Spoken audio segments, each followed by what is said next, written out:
Hello, everyone. Welcome to the Richest Men in Town podcast. I'm Mike Freeman, and along with my good friend and co-host Tyler Gould, we're excited to welcome you to our little podcast project.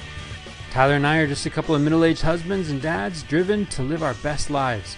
We want to be better every day, so here we'll be sitting down with great people.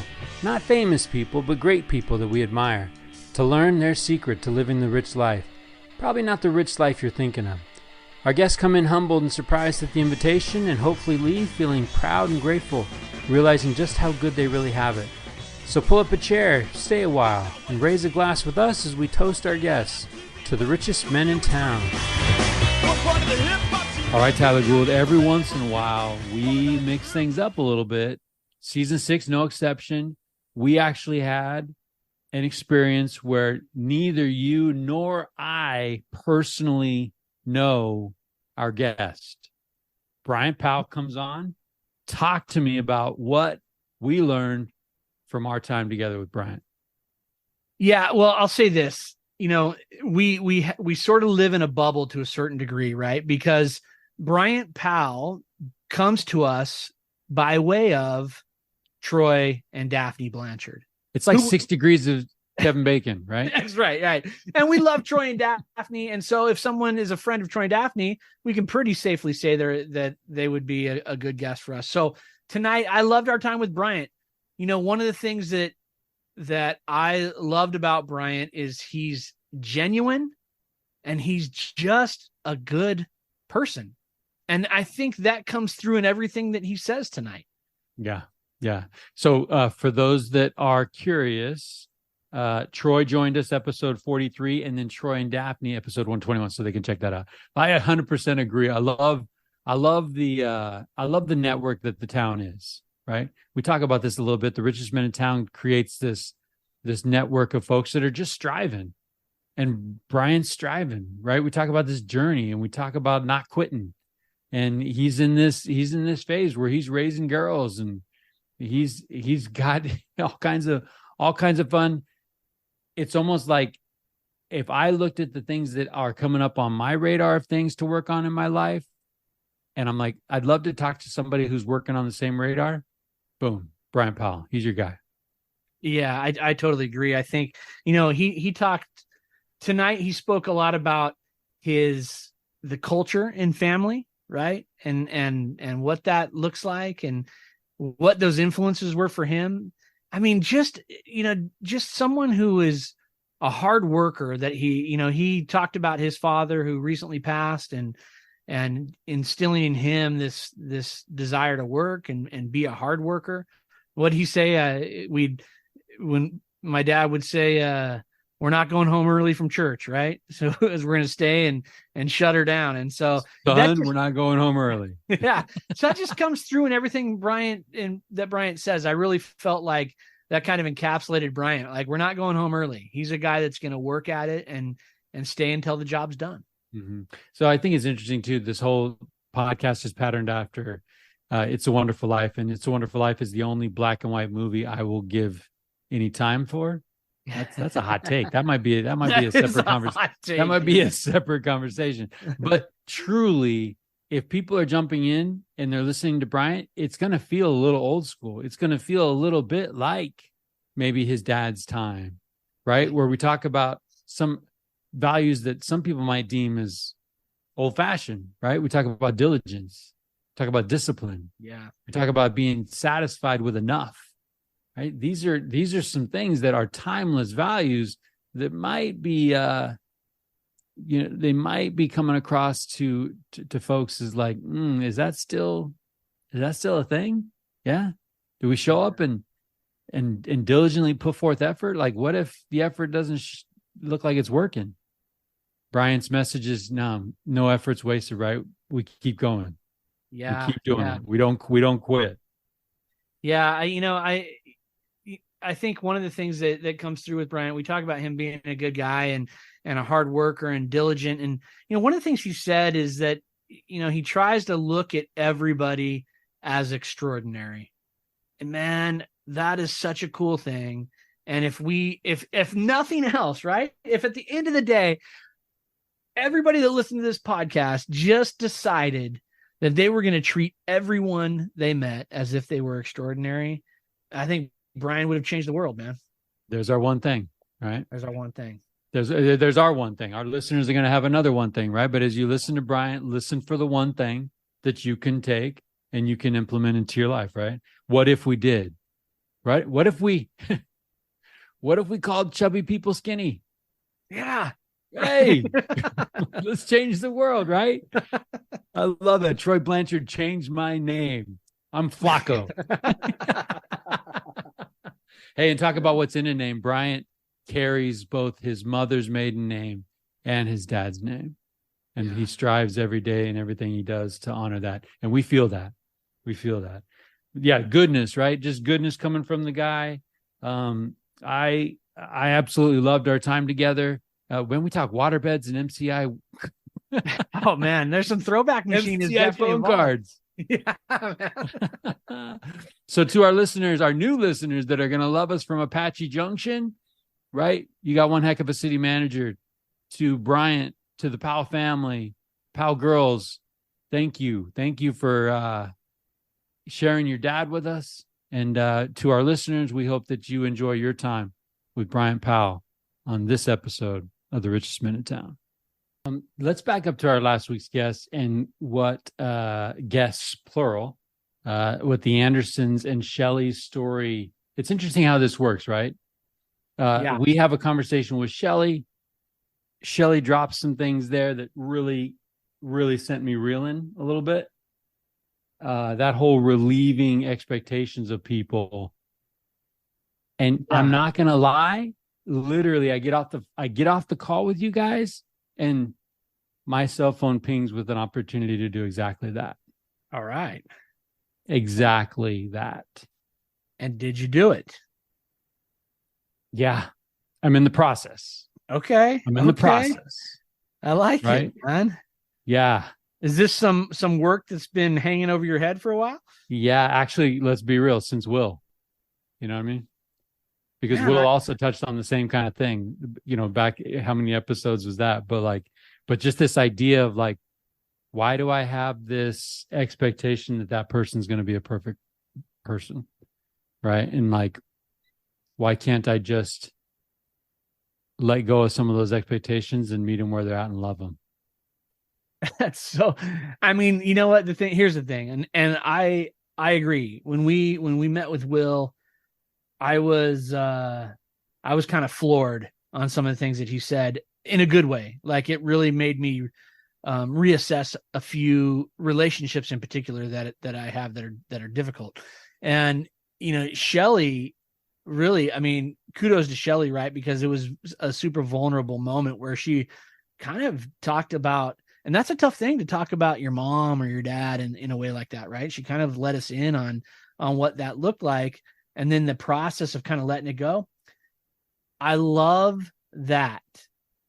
The application of that is difficult. And I'll just say, like, it's difficult for me. I mean, I think Will and Shelley probably have put in a lot. They've put in a lot more work than I have to get to the point where they're at now. Well, and I get what people say all the time to us, right? When we extend the invitation to come on the Richest Men in Town podcast, we get this, whoa. You guys are polished. Like those people have their stuff together. I'm kind of a wreck, right? And it kind of, when you hear a nice synopsis of Shelley's story, it does feel like, oh, that worked out well. That journey, that process, right? We have a couple of hours to hang out with guests and they kind of walk us through some things. It is not a couple of hours thing. Like this is not Hollywood where it's going to start, it's going to develop it, and then you're going to have this climactic ending and everything's going to work out. Like it is a process. And here's the thing. Sometimes that process I find discouraging. I finally muster up the courage and I'm going to take this step. And then I take this step and it gets messier. It gets messier before it gets better. Absolutely. And you totally agree. Hunker right back down to that comfort zone and say, why did I even stick my neck out here? Dude, 100%. Yeah, 100%. I mean, I'm working through this myself on a couple things, and I've had some really interesting conversations that in one moment, I felt, oh man, we just broke some ground. Like, this is awesome. And literally 10 seconds later, we've taken 14 steps backwards and we're like, dude, we hate each other again. Like, what happened? You know what I mean? Like, I really thought we were there. And so it's frustrating. But to your point, the work, it's work. It's a lot of work. Yeah. And I think that not only is it work, but there's a, as with anything, right? And you and I know this, we've talked about this a lot on the show, and our guests model this for us, but there's this stick-to-itiveness that has to be applied to get it done, right? Because I think that to be able to get to the point where you can have those moments like Will and Shelley talk about, you've really got to go through the setbacks, the backward motion, the forward motion, and just be committed to a process that you're unfamiliar with. Like, I'm unfamiliar with it. Yeah. And I think that and again, we probably touched on this before, but like, you can't be committed to the doing. You have to be committed to the becoming that comes as a result of the doing, right? I've been kind of geeking out on Elder Oaks 2020 becoming, and this idea, like, we're not this discipleship, right? This conversion process that we're in, it is charity, love, like Christ loves, seeing people like God does, is a process, and as we do these things over time, we become something different. Yeah. Instead of like, oh, I need to do this, I need to be thinking, you know what? A good friend would do this. Yeah. Right. Yeah. And become the good friend. Focus less on the doing of the thing. Become a better husband. Become a better son. Become a better friend. And then just, okay, what does that look like? Oh, that looks like stepping into this space and doing these things. Yeah. It's interesting because I've had this conversation recently with Ricky, actually. And we're just talking about, like, some things that we're trying to accomplish and get done. And in my mind, there's a certain mold that we have to have these things fit into. And I guess what Ricky is teaching me is to kind of let the process just kind of happen and let the things end up where they need to be, right? Like, release myself, we've releasing that expectation of even what that outcome, what I think that outcome should look like, and just accept the outcome, and that's tough, man. That's tough, because at the end of the day, I mean, whether we consider ourselves type A, or we consider ourselves like control freaks, or we consider ourselves wanting to be in charge of a situation, you're not. We're only in charge of a very little bit of it, and that's our own reaction, right? So that's a tough thing, that's a hard thing to relinquish. Yeah. But I mean, when you understand that, it kind of goes to those keys of the universe, right? Like, oh, wow, if we could just work on us. Yeah. If we can just work on us, then we're going to be able to implement a whole lot more change. Yeah, for sure. I keep, I tell myself lately too on certain things, like, of all this that's swirling around, there's not a lot of it that really matters. There's not a lot that lives hang in the balance because of it. You know what I mean? Like, I've got to be able to let it go and just be okay. So how about the quote I sent you? Right, every once in a while we come across something that's just so RMIT. Brunello Cucinelli sounds like a cool guy. Just happens to be a billionaire, right? And I love when billionaires talk about how money doesn't matter. I know. Yeah. The spirit of our show, money doesn't really matter. But he talks about growing up in a rural culture and how it was really about bonding, family, and it was about values, right? So he grew up with these values: the willingness to make sacrifices for others, to be able to wait for a reward, the devotion to work. For me, these are everlasting values: the joy of working together and sharing what was being produced. And then he gets into this idea, there was no wealth, but we were happy. And it makes me think having enough is itself a form of wealth. Yeah, I feel like that last line of the quote kind of sums it all up, right? I mean, that's a mindset shift for sure. But you know what? I think that as I read that today when you sent that over to me, my thought was just about family and my kids and those relationships. To me, that's enough. That's enough. And you talk about an evasive thought or an evasive word. In 2023, there's not a lot of people saying, I've got enough. Because if you think about that, Mike, like and I know you feel the same way. You have great kids, and Kelly's amazing, and so you're surrounded by some really amazing people, and a trip to Disneyland with the kids when they were young, that was great, but and all these other things are great, but you take all that stuff away, and if you just left me with just those relationships, that's it, man. That's the list. Yeah. Yeah, and it's like we just had this Cuccinelli guy on and asked him, what's it mean to be the richest man in town, right? His answer would be, having enough, being content. And $1 billion in the bank, for crying out loud. And $1 billion really does help. Right? Apparently that eases the mind a little bit. So I don't have a tattoo, but I actually have this idea of like, man, if I had a tattoo, what would it be? Because like, what is an idea or what is a principle or a concept or a graphic that you'd want to have with you forever? I actually know people that have the word enough tattooed as a reminder. Hey, I like it. As a reminder that they're enough. Like I'm helping Kelly's got a Relief Society lesson this Sunday. Elder Stanfield's talk from General Conference, The Imperfect Harvest. Yeah. And the Imperfect Harvest, getting into this, what we do, what we have in our mind about trying to be perfect without the Savior, and this idea of comparison, right? He says two things can happen when you compare, and none of them are good.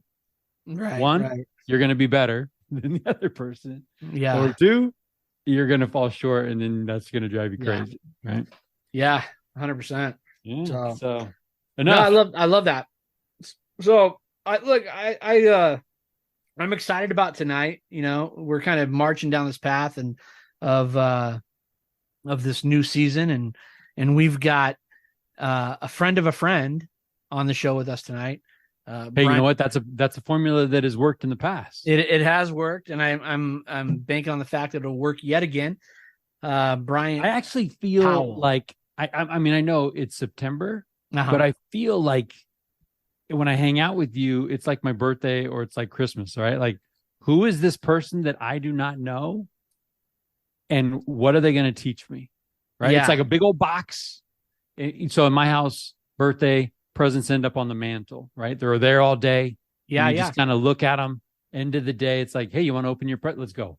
And you're ripping these things up. I feel like Bryant Powell is just a birthday present sitting there saying, let's open this thing up. Let's see what this guy's got. I love it. Let's do it. Why not? Friend of Troy, friend of the program. Absolutely. Amen. Let's kick the doors open and let Brian in the room. Yeah. And if it doesn't work out, this episode will not go live. We call up Troy and say, hey, what's going on here?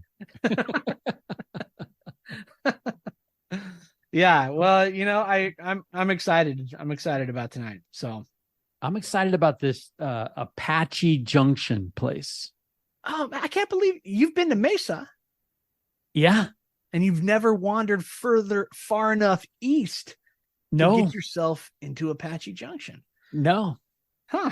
Mesa, well, this episode, Christmas Temple. That was the story right there. Like that's as far. Okay. Okay. Yeah. That's a good Christmas right there. Yeah. I mean, I'm not knocking the good people of Mesa, Arizona. I just don't really know much about Mesa, and I don't know anything further east. So, well, you're going to learn a little bit tonight about Apache Junction, which is just east of Mesa. Is it not, Bryant? Yes. Serious. All right, Bryant Powell, welcome to the richest men in town. How are you? Doing good, thank you. I'm great, and glad to hear you're learning about Mesa and East Mesa, Apache Junction, which borders, Mesa, right on the east side. So we're what we call east of the East Valley in Phoenix, and I hope to share a lot about that. Yeah, I'm doing great. I love it. We're man. actually, because you're like affiliated with Apache Junction, so we're just going to make Apache Junction our official sponsor tonight of the episode. That's right. I don't know if you've got. Sounds great. I don't know if you've got a disclaimer. We love guests that have like coming from official capacity where they have disclaimers that your opinions are your opinions alone and don't represent the good people of Apache Junction. Nothing like that. Well, the funny thing is, a city manager, which is my role right now, pretty much there's no way to not separate that role. It's kind of a weird thing. It's kind of like always a dad, always a whatever, in church, whatever. I'm always a city manager. So no disclaimers. You guys got it all. So yeah. I was telling Mike that once upon a time, years ago, when I was but a young lad, newly married, I lived in East Mesa near Baseline and Sossaman, and everyone told me that I was right on the verge of Apache Junction, right? So that's exactly really right. Close. So very close. In fact, there are neighbors. If you go maybe one more mile, we got postal code issues, what we call, I'll get into city manager jargon, but unincorporated area, that's Apache Junction right there. And as you get further to a road called Meridian, that's about 4 miles. It's there. It's right there. Okay, so that's really cool. You kind of know the area, Tyler, Superstition Mountains. Yeah, absolutely. Tyler, did you say Sausage Man was one of your roads? No, have you not had dinner tonight yet, Mike? He's hungry. He's hungry. Yeah, exactly. It happens, but Sossaman was the name of the road, if I'm saying that right. Yeah, it's a very, very popular. It's a last name. Queen Creek, if you guys know, Queen Creek south of Mesa is one of the founders. Is a Sossaman, one of the original farmers down there. Yeah. Okay. Yeah, it's a last name, just like Ellsworth. Yeah. So let's get a little history lesson. Little history tonight. Yeah. Well, let's just get this out in the open here. Sports is important to me right now. My Cubs are playing the Diamondbacks, and we are in a heated wild card. Right. This is coming down to the stretch. Are you? Is it just safe to assume that you are a Diamondback fan? Very, very safe to assume. When we grew up, I'm an Arizona kid, third generation. I don't know how many Arizona folks out there, but no sports except for the Phoenix Suns. When the D-backs came, we won a championship in 3 years. I was so excited. We've done nothing since. But I'm a huge D-back fan. And if we can, and I actually played baseball. When I knew your good friend Troy Blanchard and Daphne and at Southern Utah University. And the Cubs are literally my almost work. The problem with the Cubs is they have spring training in Mesa, and they take over the stadium. We literally are still working on our generational fans. You got 100 years out there in Chicago, and we're still working on that. And so our team, no hard feelings. Last time I looked at this, I was mowing my lawn today. I did a quick look at the score. We were down. I don't know how this thing ended. I don't want to know. Just no hard feelings, right? We're brothers. It's all good. We're brothers. Yeah, we're brothers. But if you come at me with Cardinals, oh no, again, that's gonna be a problem. So we're good there. We're good there. Of course, another team that came to us when I was a teenager, about 17. We're super, of course, Arizona fan, but I just found out, I think it was today or yesterday, we are rated the worst, expected to be the worst team in the NFL next year. So, and the Cardinals are basically like, I guess maybe like the Cubs until they won it all, or the Red Sox. Like hope springs eternal. We're never going to get anywhere with them. It's just, whatever you're cheering for. I think one of you likes Indianapolis, maybe the Colts or something. I thought I heard. Oh, that's great. Yep. I'm a Raider fan, so I suffer long, and that's okay. So you're rubbing off on me, Tyler, because I got back into fantasy football a little bit after a hiatus. Okay, I'm on one team, nice and mellow. It's a family thing. Okay, and I actually picked up Devontae Adams. Well, I mean, that's a no-brainer pick. Like that's saying like no. Come on, no. Usually, it's like if you told me like I picked up Hunter Renfrow, I'd be like, hold on. You said a stretch, but you said no-brainer. But you have to understand, I draft with all heart, and so there's literally no brain. There's never a Niner, and there's never a Raider. Even though we're no longer AFC West rivals, that's true. I'm a Seahawks fan, right? So I just don't. I avoid all things Raiders. But when Devontae Adams is there, it's like, you know what? Tyler's a good guy. Maybe Raiders will bring me some joy. It's what about unlikely? What about a San Diego Charger? That's funny you say that. I can get behind that. I won't draft a Charger. I won't do it. I won't do it. But or Cardinal. Let the games begin. I can't wait. That's right. This is going to be exciting. I do love this time of year. And just for the record, I do find myself rooting in the NFC for the Arizona Cardinals. I just feel like there's something this there. Is Bush League move. Like, where's this coming from? No, this is 100%, man. And you know what this comes from, Mike? This comes all the way back. So, Bryant, get ready. This is a bitter pill you might have to swallow. Okay. It's one of the greatest Super Bowls ever. The Cardinals are in the Super Bowl against the Steelers. I'm watching that game with Mike Freeman in a house full of friends, and Mike Freeman turns to me and says, "This game is over. The Cardinals won the Super Bowl." And literally 2 seconds later, there's a run back for a touchdown. Game over. So I blame that loss on Mike Freeman, just so you know. That's hanging out there. One of the epic moments of that game. Remember Larry Fitzgerald running and seeing himself on the big screen? Mm-hmm. It is like, that's got to be one of the greatest feelings ever. And Santonio Holmes happens, right? That it was an amazing catch and freaking catch. And there was Roethlisberger. Roethlisberger, Anquan Bolden had a great night. He was one of our receivers. Yeah, it was just one of those nights where it's like, oh, we got this, and then Heartbreak Hotel. Yeah. Mad props for Bolden. Anquan Bolden, broken face. Okay. Yeah, and finished again. Yeah. He did. Yeah. No, it's a good time. He's a Gruden grinder.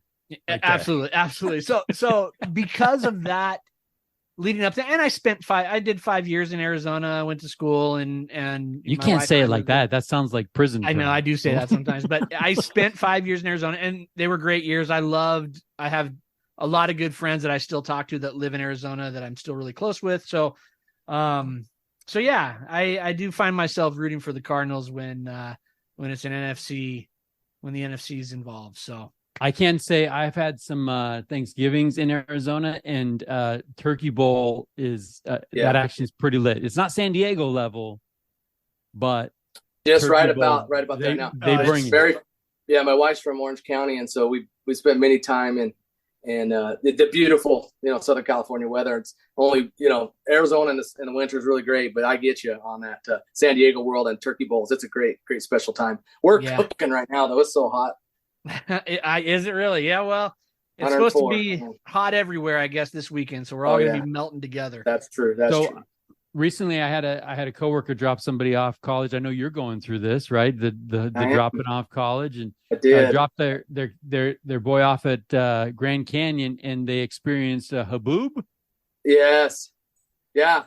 Haboob. That's kind of the predecessor of a massive monsoon storm that brings in the weather system of a massive dust storm. It's a dust wall, because it's so dry, and so it hasn't rained in a while. That low weather, I guess low pressure. I'm not a meteorologist, but it brings in. We just kind of buckle down when we get those storms. So ASU. Well, what's funny is I went to Southern Utah, and Southern Utah was playing ASU that night. They didn't finish till 2 a.m, but the T-Birds almost did it, 21-24. But they stopped the game for like 4 hours because of that haboob, that thing. So if you experienced, were you there at the Lopes where your friend was? Yeah. They said they saw it all, including a haboob, and I was like, oh, I've heard about those things.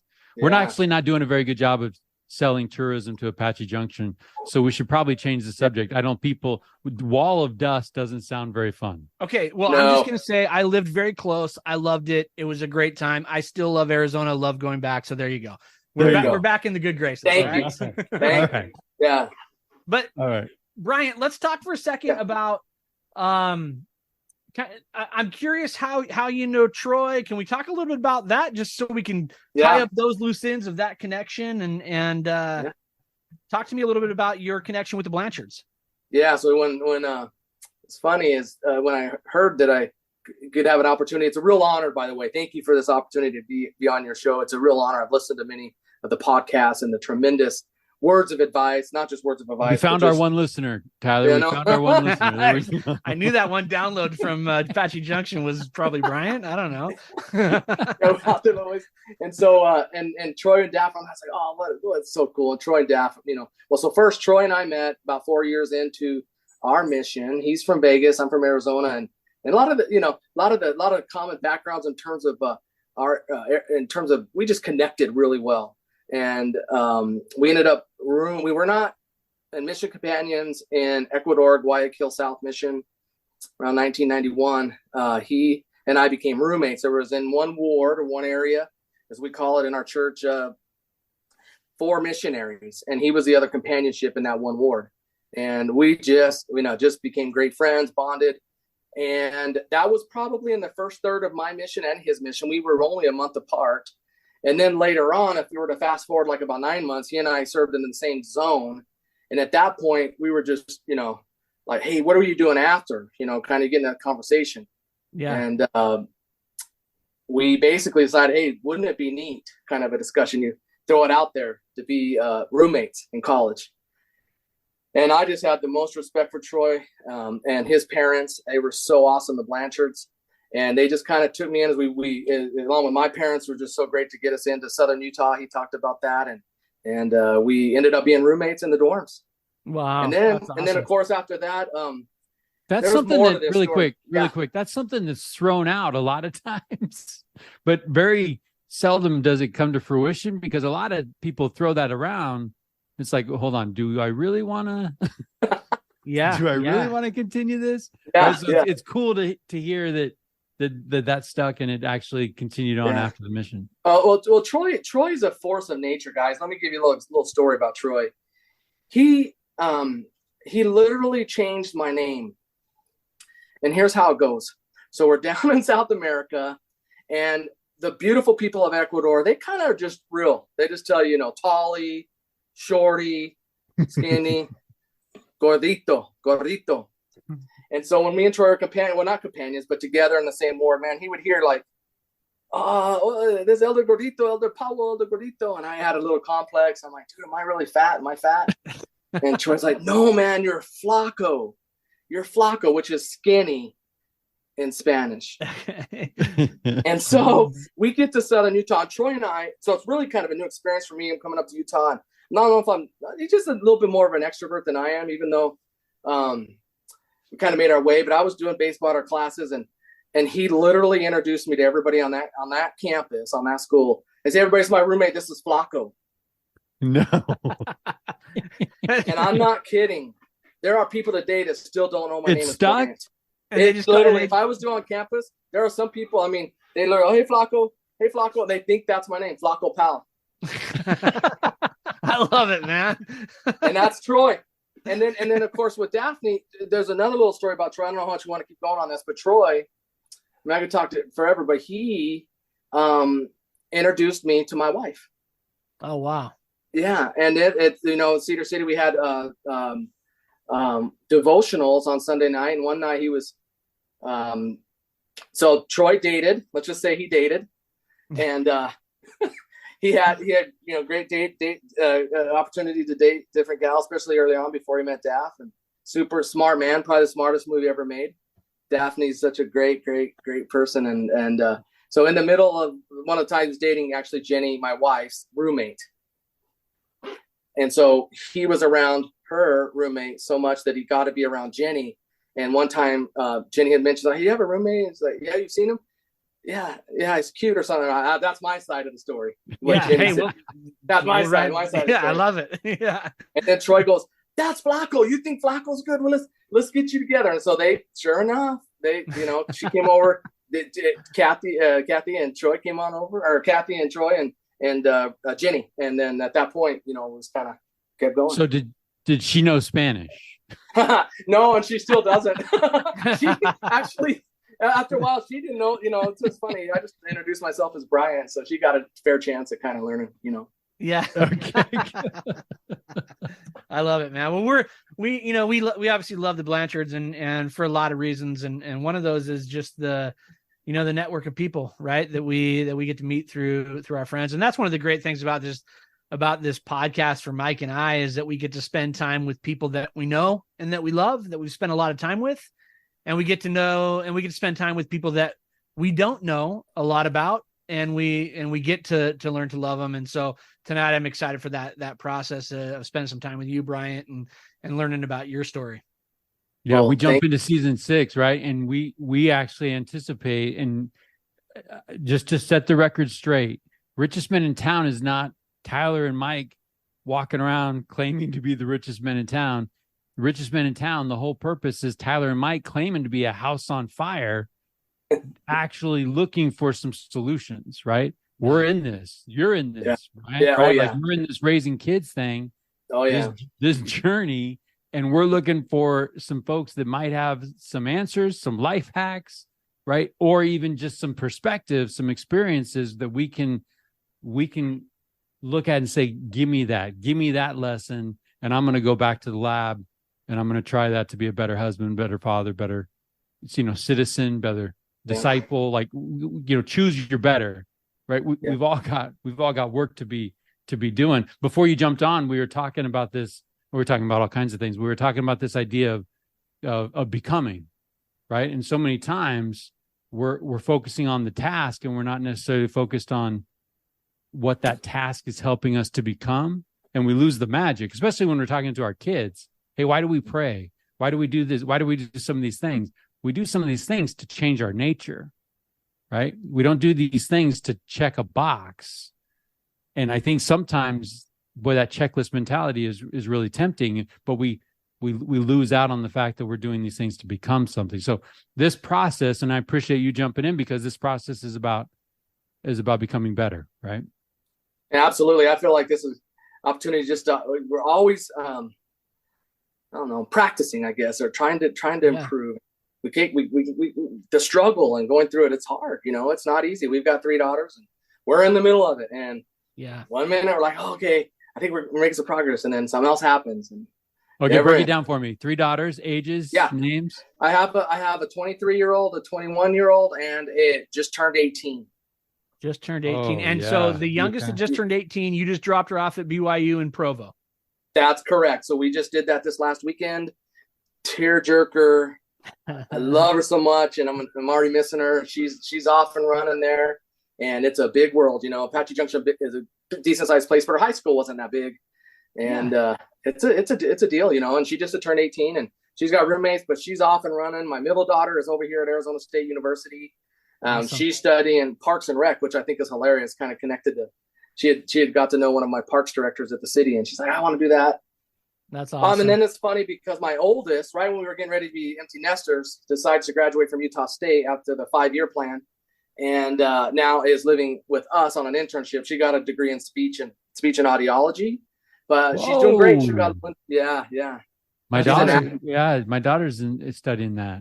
Oh God, okay, yeah. She's got a little internship at the school district here, and just getting some hours, and then she's trying to figure out, next steps in graduate school and stuff. So she can go anywhere, right? So I'm in education up here in Northern California, and speech path is like, write your check. You can go anywhere in the country. Mike's going to give you a pitch to send your daughter to Redding, California. That's what's happening. Redding. That's what's happening right now. Sure. Yeah, sign her up. So Bryant, I love what you're talking about, because obviously that age group, all of that resonates with Mike and I, right? Because we have kids that are kind of in that process or getting to that process, getting to that stage.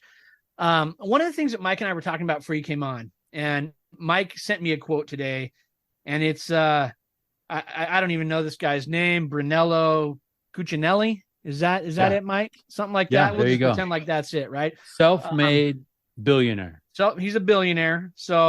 But he talks about some of the things that he learned growing up without having a lot in his life.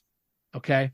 Talked about the value of work, the value of family, the value of of creating, right? But one of the things he says at the end of his quote, which is what stood out to me, Mike, and if you want to build on this, Mike, you can as well, but he said, there was no wealth, but we were happy. And it makes me think having enough is itself a form of wealth.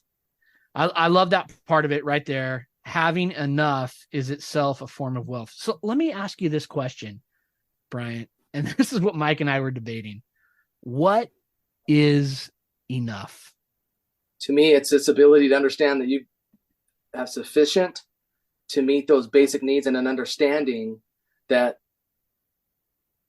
you could find joy in knowing. So I grew up with school teacher parents. My mom was a home ec teacher. My dad was a band director in Safford, Arizona, which is a small cotton farming copper area. And I don't know if we knew that pro wings were great. I mean, we all had them. Yeah. Mm-hmm. And we show up at 7th grade football, and I'm looking around, I was like, that's sufficient. I didn't know that at the time. Yeah. We had our needs. We had clean water. We had a roof over our head, and all of us. I mean, I'm sure you're a young kid, but I think about freedom and safety. I think about the ability to I saw some things in Ecuador that were not quite like that, and it made me kind of change my perspective on my experience there, and gratitude, having sufficient and having enough. Maybe it's a little bit of discipline and knowing what this, as I get older, what Yeah. what to compare and not compare. It changes as you get older, and you see different. 100%. That's a great word, Mike. And you brought that up a little bit too, Mike. I think it's interesting because I agree with what you just said, Bryant. I feel like different stages of life, enough, the definition of enough for me was different. It was different than it is today. I think enough it had a lot to do with the checks I was cashing at certain times, right? Maybe enough was defined by some material things that I thought were important that maybe I prioritized a little bit. And I was telling Mike, I'm like, now it's like, honestly, if you took everything and you just said, Tyler, it's just you and your wife and your kids, like, to me, like, I'd be like, well, that's enough. Right. Mm-hmm. That's enough. So it's interesting how that changes. And maybe there's something behind that, right? There's something behind that, because I see my kids that are in college and they're in that stage of life where they've got their eyes set on some goals that have to do with career and everything else. And I think if I asked them the same question, it would be different than what my enough is today. But I also think my kids are more mature than I was at that age. So they'll probably have a little deeper perspective than I did. I love it.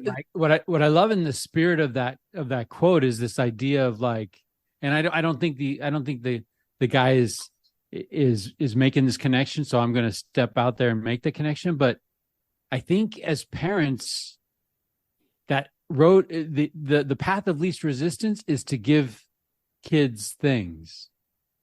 Where he's talking about in his childhood, he was given values, right? And those values were everlasting truths that he then took, and he's obviously living a successful life, by some standards. But right. He looks back, and the values created a childhood that was enough, and I think so many times as parents, we feel pressure to maybe give the thing, and the thing is actually easy. Absolutely. Yeah. The value is not. And man, Brian, you mentioned pro wings, and I'm back in junior high baseball tryouts, and I rock pro wings. And I remember my mom I would say my mom held a ground. There was no option, right? I was putting the pressure on to have something else. And I'm, now I can look back and say, oh, Mom, thank you for just building my character and sending me to that team with pro wings. There was no option. Mm-hmm. Yeah. It was pro wings or it was nothing. Right. Yeah. Yeah. And I think about, man, I put my mom in those spots And, I wonder how she felt about the pressure that she was under, right? Yeah. Single mom, just trying to make ends meet. But I think that I just love that idea of values versus things. And it actually, like, I connected to that talk I was talking about earlier in the intro, Tyler, with Elder Oaks makes this powerful parable in a 2020 conference talk on becoming. He makes this parable of a rich father going to the son saying, I can give you the things, but my fear is if I gave you everything that I have, it would be wasted. So I want you to know that everything I have will be yours, but I also need you to become who I've become.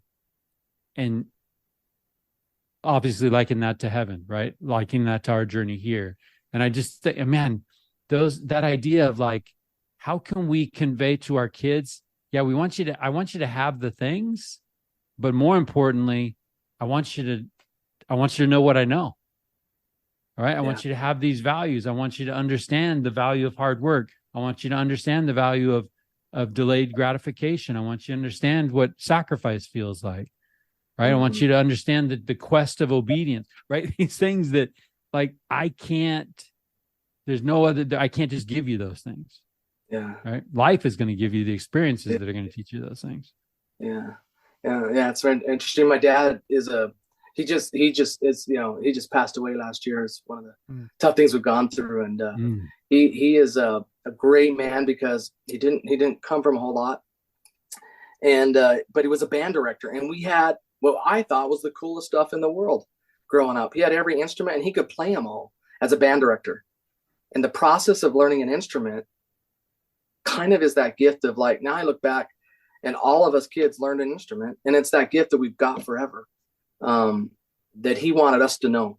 And it was something that we could hold on to through our junior high years, fifth grade years, and then on into high school. And I think about the time he spent helping me learn my instrument, and then my brother, and then my sister, and I look back and I'm like, oh my gosh, I could really tell if I don't practice what happens. And I can really tell when my dad kind of helps me to have that guide. And it wasn't just that. I mean, it's the same thing with, how he went to work every day, or how he served in the community. I saw him serve as a president of a Little League board, and how people were, kind of mean sometimes. And I'm like, kind of watching that. No. Just kind of Little League can be savage. Oh, it's brutal, and it's a volunteer army, it's a volunteer group, and it's your own community. And it's like, oh man, he's a pretty good dad. And it's like, can I do that someday? And then can I pass that, on, and just have that endurance, have that patience. Yeah. It's amazing gift. Well, you want to talk about being in that season. You kind of gave us an idea of where you're at with kids, but losing a parent, that's one of those chapters that have probably some rich lessons, right? Some rich lessons as you get distance from it, but going through it's got to be challenging. So sorry to hear about that. No. But that's one of those things where you just think, when that day, and how we're going to do it, and then how we're going to help mom, and we're about 11 months away from that. And looking back, I just like, oh gosh, what a gift, Heavenly Father, that I had him to guide me, with those values. I love that.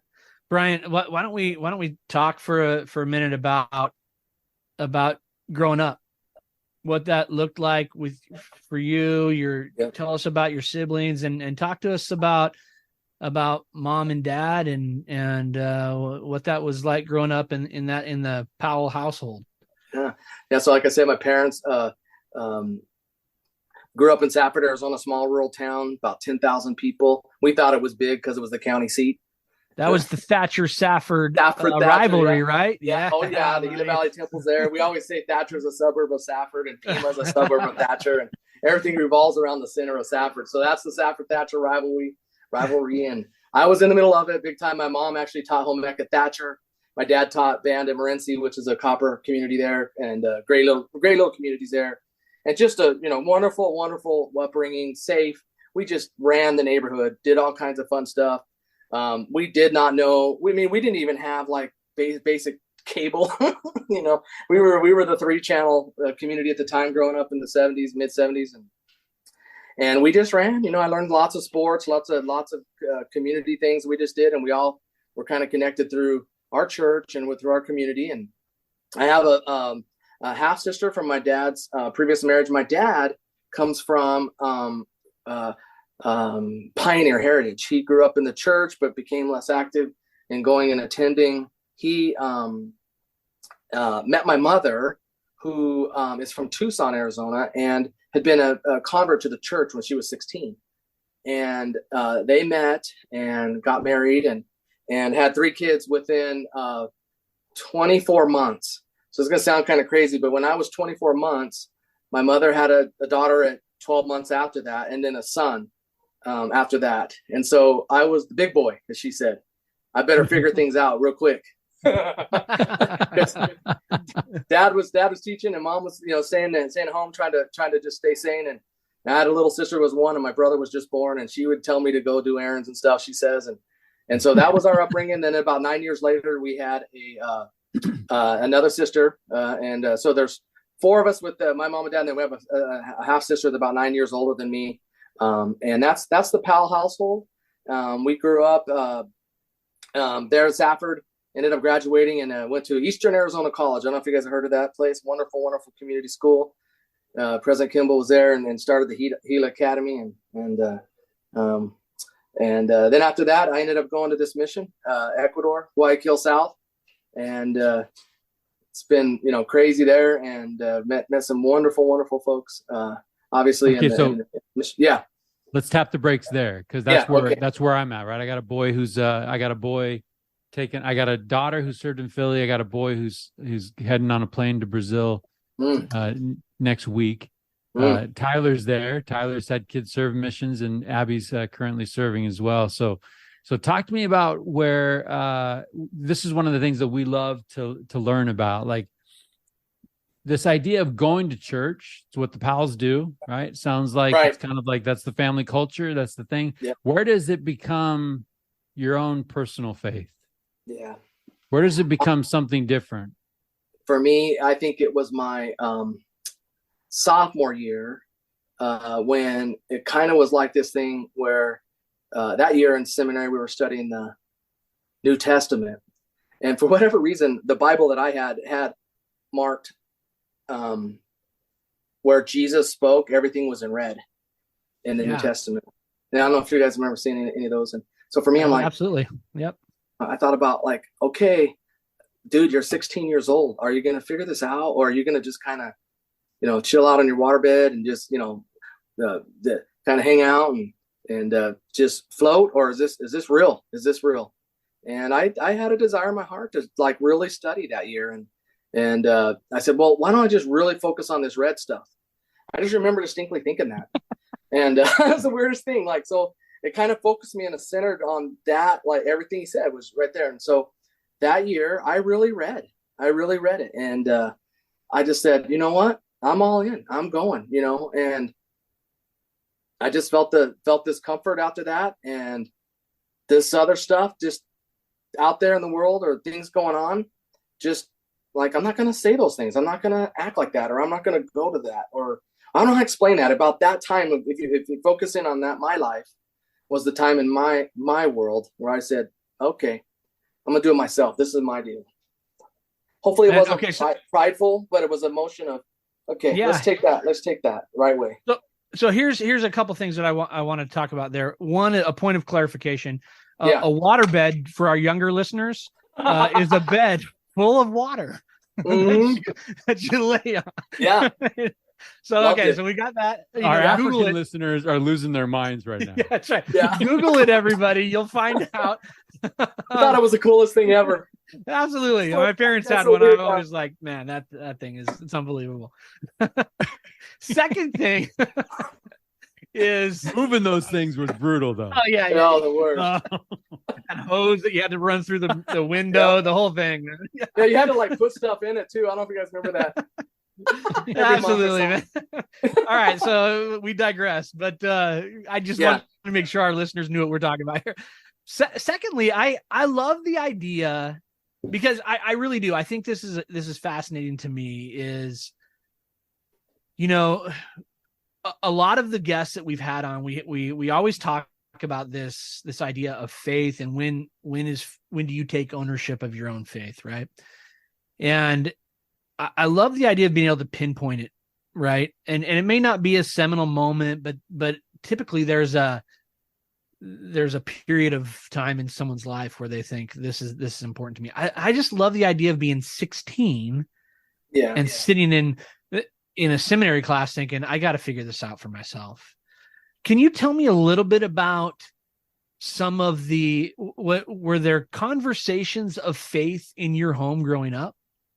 Absolutely. Yeah. So my dad really turned the corner. I mean, really, he had some friends who helped him. And so I actually remember as a 5-year-old young boy going to the Mesa, Arizona temple and being sealed in that special place of being coordinated, because they were not.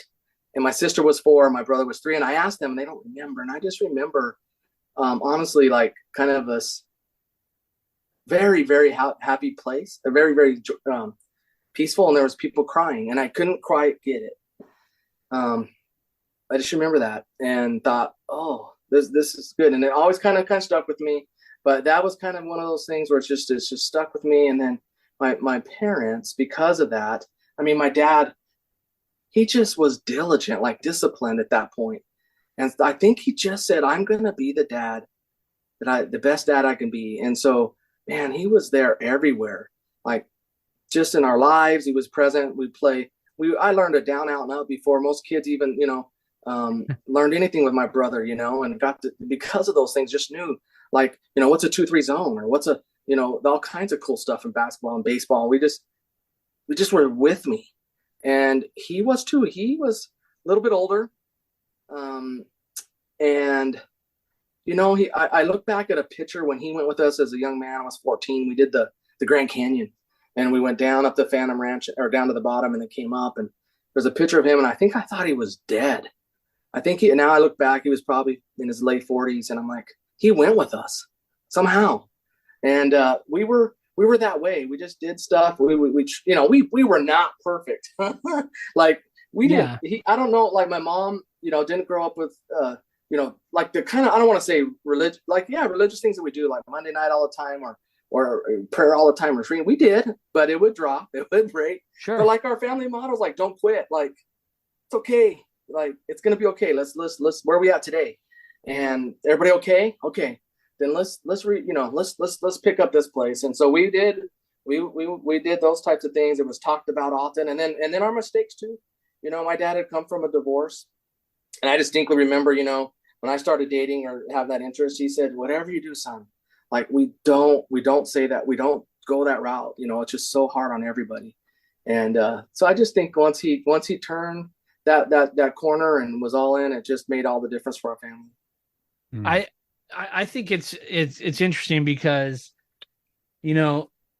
I too can remember going to the temple as a young kid, being sealed to my family, and I can remember that very clearly.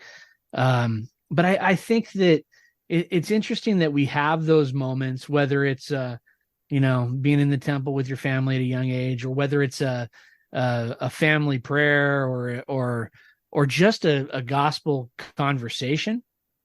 And, those, I believe, Mike, and that those things aren't accidents. I mean, we have those moments, and we have the opportunity to kind of feel the Spirit and have things imprinted on our hearts, And then when we get to that point where we're 16 and we're looking at a Bible with a bunch of red passages in it, where it's the words of Jesus, right? And we think, yeah, I gotta figure this out for myself. I believe that that's the culmination of these events, right? That kind of puts us there. And we talk about the Spirit teaching us all things and bringing all things to our remembrance. I feel like that's it, right? Yeah, I think of well, it's almost like we have these moments where it's like, okay, I might draw a line in the sand here. I think I'm gonna stand for something right here, right? And maybe it's 16, maybe it's 46, right? It sounds like your dad got to a point where it's like, this is the way. This is the way I'm going to build my home, right?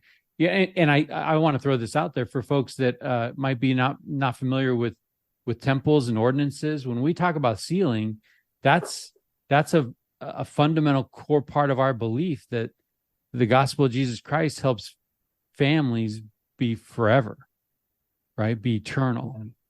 And so, Bryant, where you're at right now, with your dad not with you, yeah, right? Like, what comfort does that memory as a 5-year-old kid give you, with the assurance that, hey, this thing isn't just for time. This thing isn't just for a mortal life where dad can pour into me and then he's gonna pass away and I'm gonna lose him. You don't lose him, right? Yeah, it's everything to me. It means so much, and carries on to me this idea of, okay, you're kind of the next one on the leaf of the tree. And let's step it up, I'll say step it up, like, you could do this, and when things kind of get a little tough with, in my life, or work doesn't go the same way, or maybe a conversation that goes as well as I wanted with our kids, I just think, okay, that's all right. We're going to journey on. We're going to get it next time. But that family culture, right? We don't quit. Yeah, we don't quit. Yeah. That's a big deal. I think too. I think that idea of, you said, well, I want to be better or raise the bar, and I think that's important. Absolutely. Right? I think that's such an important thing. Like, I think about, like, I love my parents, right? And I love the things that they taught me. And yet I do have this thought, like, I want to be better than that, right? Like, there's things that I know that they taught me to the best of their ability. And because they did that, and stand on their shoulders, right? Absolutely. Right. Absolutely right. Right. So because they did that, I want to, it's almost like I can honor them by putting extra effort into that and building on that. Does that make sense? Yeah. Oh yeah, for sure. I know, just in every way, like, I could kind of see my dad say, okay, but you could do it. You could do more, I was doing this, but you could do more. I don't know if it's greater capacity or your bucket. You've been given much, son. You need, step it up. Well, we've talked about breaking the chains of the generation before, right? Sometimes dads, moms share, like, oh man, I wish I would have. Okay, then don't. Then I'm going to vow right here, right now, to not do that thing that you regretted doing. Right. And I'm going to stand on shoulders, and I'm going to, and I picture this. I do. Part of this Richest Men in Town experience is this idea of living great, right? But also, the older that I get, I admire people that die great. And I don't necessarily know if we think about that very much, right? Like, firm in the faith. I finished the race. And I picture me on my deathbed saying to my son, here's the baton, go. I picture to my daughter, here's everything I've done. Now build on it and go and do more and do better. And I think that that's the generational responsibility, right? I mean, I would love to be able to say, okay, I've done a little something here, tried to live great, hopefully died great. Now run with this thing. Well, I was telling you, Mike, the other day that I had an opportunity to speak at a fireside with my son, who's a returned missionary, right? He's recently returned, about 9 months. Yeah. And I had in my mind all of these things I was going to talk about. And after he started talking, I just thought, just let that happen. And I'll just kind of step off into the background here and watch this thing go. And that's the cool thing, right? Because that's what you want. That's 100% what you want to have happen. That's what you're talking about, Mike, right? Well, and something fantastic happens when you go from your Abe's dad or your Grace's dad, like that. Oh man, can I tell you about your son? Yeah. Like, Yeah. oh, right, it's not about me. It's not about me. It's about my kids. It's about my kids, and hopefully taking that foundation that we've given them at home imperfectly, that struggle, right? Like, don't even like, Yeah. I think family culture is going to override a lot of the things. And again, we can focus on the task in our families, in our homes, or we can focus on the becoming. Yeah. Right. And it's so many times like militant holding down, we will do this versus like, is this helping us become something? Is this helping us get through the trials? Because that's what this is about. Family scripture study isn't about, you know what, you better be home by 9:00 because that's when this thing happens. It's about, hey, I think the Book of Mormon can help us through this. Let's turn to something, right? Or I think the words of Jesus, underlined in red right now, can help us get through this really hard, rough patch. Yeah. It's Bryant, can you talk to me about your wife and how you guys, we know Troy introduced you, but here's my question. As a young couple, talk to me about, I'm curious about culture, right? You talk about the culture when you're growing up and your family was, hey, we don't quit. And, I think about when my wife and I think now we've built some kind of culture, right? We have a motto. It's don't put Cheeto fingers on the couch, right? That's our family motto. But we've tried to build a culture, but I don't know that we were super intentional about that when we were newly married. Can you talk about building a culture as a family and what that's looked like for you and your wife through especially young and then through the years? Yeah, I will. I just want to say, I'm a big believer as well in the orange food group. Got to be careful with that. But, little cheese crisp, Doritos, Cheetos, I never hurt nobody, but just don't get it on the couch. I love that. So my wife, she grew up in Orange, California, Orange County, and her family, her mother raised her with her sister. Certainly a culture there. Her mom grew up in the church, but then fell away, came back, and just was super solid. And then, when you get together and you're married and you look at each other and you're like, okay, now what? What are we gonna do? We got, and in our world, we had met at Southern Utah. She still had 2 years of school left, and I had graduated. So I was needing to get my master's degree in public administration up at BYU, and at BYU where we lived, we were away from Arizona. We were away from California. And we truly had to look towards each other trying to figure this thing out. And she ended up needing to get done in 2 years because I needed to get done to work and make money because we were just, at that almost negative spot from a bank account standpoint. And she ended up graduating with 2 years at University of Utah. She's a Ute. And that was always fun. But when we said, okay, what are we going to do now? We ended up living in San Antonio a year and a half, 2 years later. And my first position there allowed us to live in the most wonderful area of we felt like the best place in San Antonio 8th Ward. And they just embraced us as a young couple. And we needed to kind of figure out so are we going to do, have some conversations about daily scripture study or prayer and the differences that we had growing up were ones that just seemed to kind of blend. It was not always intentional, Tyler, like you said, but it would just fit. We just fit. And so she didn't have early morning seminary. I mean, she had her early morning seminary. I didn't. And so we just kind of had different ways of kind of looking at things. But that was the fun of it. And so we ended up getting opportunities to serve in that ward, and we just threw ourselves into this ward family. We did not have any way financially, we barely had an ability to do our MCI card to call home to get help. And it was like, if there was any deal, it was like point of clarification. No. MCI card, right, is a phone card that you use to dial and call home. Okay, kids, Google it. With the waterbed, it's going to be a whole new world. It's kind of one of those things where it's like you're stuck unless because phone calls were expensive, and it's like when you're just starting out, it's kind of tough, and so you just appreciate those little things, and what it did was it really just bent us together, talk about, okay, we're looking at each other and we don't have a whole lot, but we're going to do this thing. And then we start talking about kids, and how we're going to do that together. And it's really about kind of this.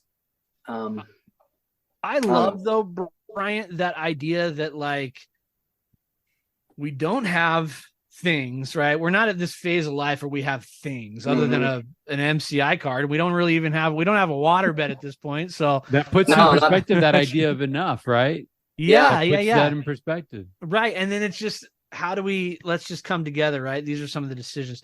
I'm curious if I can, and maybe there's not anything to talk about here. And if not, we'll edit this out, Mike, but I'm curious about the San Antonio 8th Ward. Yeah. You're a young couple. Yeah. I'm assuming that's a family ward that you move into. A ward is a congregation for our listeners that aren't members of the Church of Jesus Christ of Latter-day Saints. It takes in a geographic region. So you're there, you've got this congregation that you're a part of. Are there lessons learned? Are there people that are pouring into you in that area? They just embraced us. Those people, yes. They just pulled us in. We each got opportunities to we were asked to serve in different callings, and in our case, I got to work with the 14, 15-year-old boy. Oh, sorry about that. It's all right. 14, 15-year-old boys, and Jenny got to serve with the young women. And our ward boundaries were really like 8 miles, and so we just got to do everything together. And so I don't know. You're right. We've got great editors on this show. Okay. So don't worry about it. don't and so worry. So we just jumped right in, and we got those opportunities to serve. And so for me, those boys, I was probably at that point in the mid-20s, and these boys are still, I follow them. They're my young men, and watch them grow. And was a group of families that brought us in, and they were young families, and they let us come, and they had this thing once a month. It was like on the first Sunday of the month, and they just brought us in, and they went on trips, once a year to like a really cool place, like they call it Book of Mormon trips or something like that, down into Mexico. We didn't get to go. We were only there 3 years, but they just embraced us, and they loved us and brought us over and always checked in on us. And once we had our first daughter, they just showered us with love. It couldn't have been a better place to kind of nurture that relationship as a family. But it wasn't, because out there, it was, a very unique experience to be so far away from home and trying to figure it out.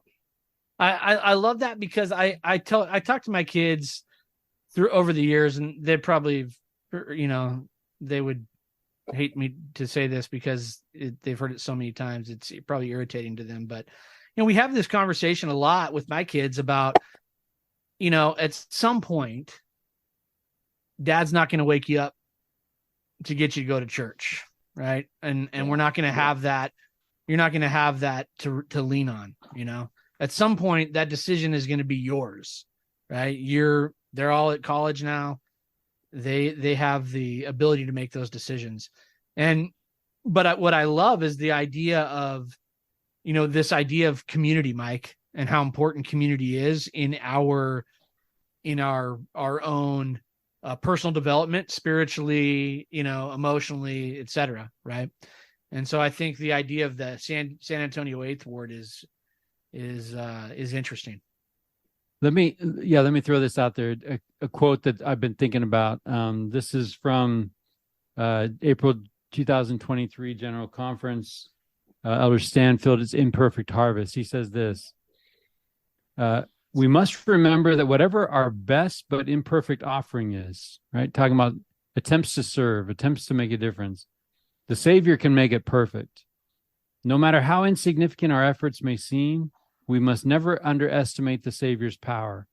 A simple word of kindness, a brief but sincere ministering visit, a lesson lovingly taught, can, with the Savior's help, provide comfort, soften hearts, and change eternal lives. Our clumsy efforts can lead to miracles, and in the process, we can participate in a perfect harvest. I think about that all the time, right? Like somebody does something, and with the Savior's grace, it has a tremendous impact on me. And it was maybe a text message, right? or maybe it was something that was said at church, or somebody stopped by and just said, "Hey, how are you doing?" And I think that those efforts, when we do it with the Savior's help, really have an impact. Like, and Bryant, I'm thinking of some of those youth that you served with, right? Here's a stressed out husband, new dad, probably, right?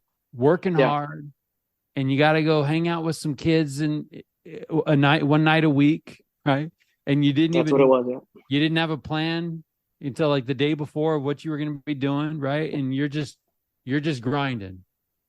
But that idea that clumsy efforts to serve, when we're doing it for the right reasons, can have these lasting impacts. And I love this idea that you're still connected to those boys, right? And those boys are growing up to be men, and they're now probably in those same situations, young, married with kids, and, you know, and struggling to try to find time to put forth their own clumsy efforts.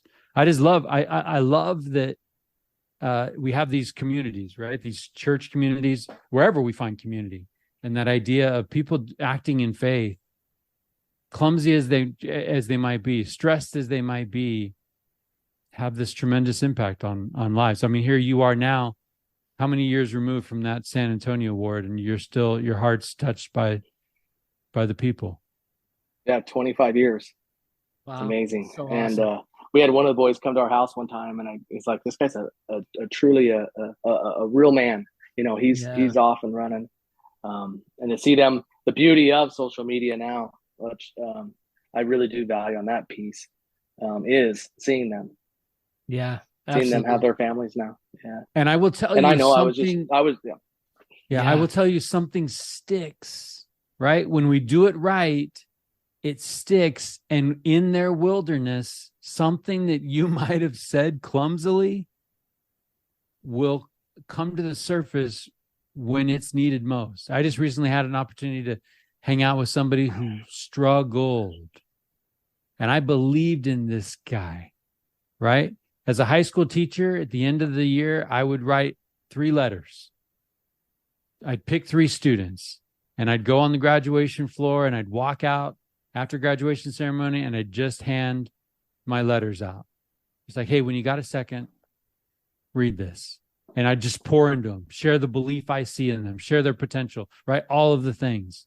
And I'm hanging out with this guy who's 36 now, married, 2 kids, and he's telling me the rough patch that he went through, and the idea that belief that he could be more than he was showing, that he could do some things, how that helps get him through things. You know, like I think that it doesn't take anything for us to put forth that kind of effort, and that kind of effort could really help somebody in a pickle. I think all 3 of us could go around and say, "Man, yeah, we all have people that poured into us and made all the difference when we absolutely needed it." That list is long, absolutely, as it should be.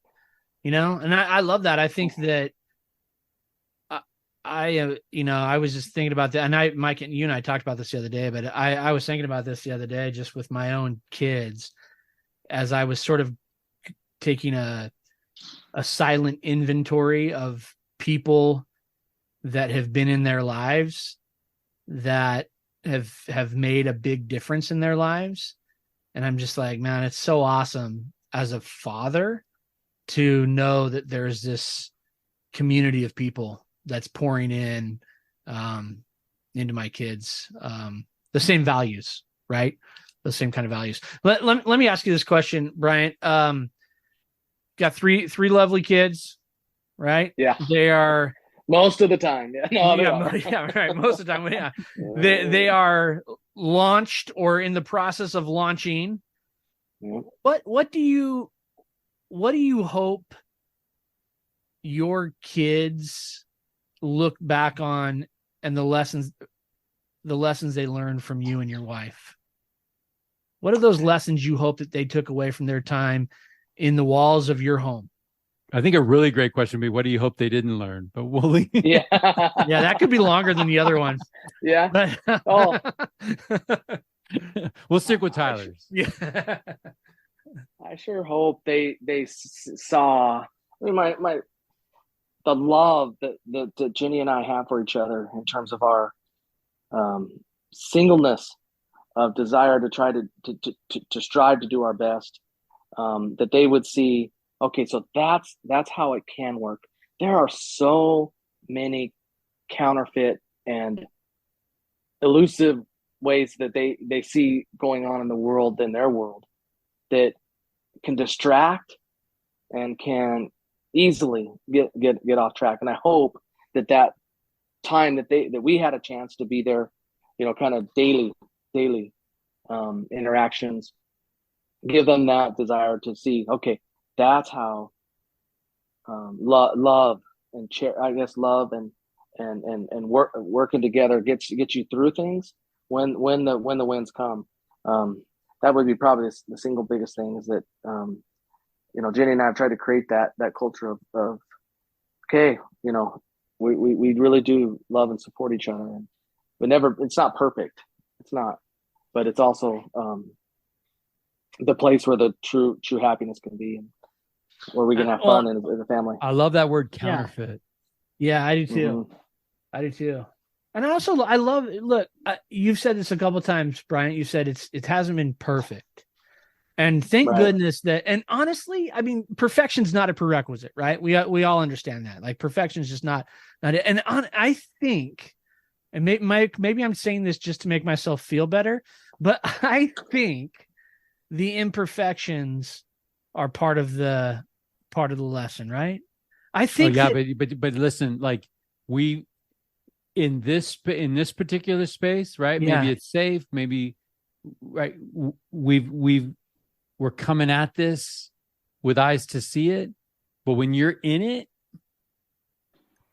and that perfection 100%. is the standard, and our accuser is in our ear, yeah, saying you won't and you can't, so why try, right?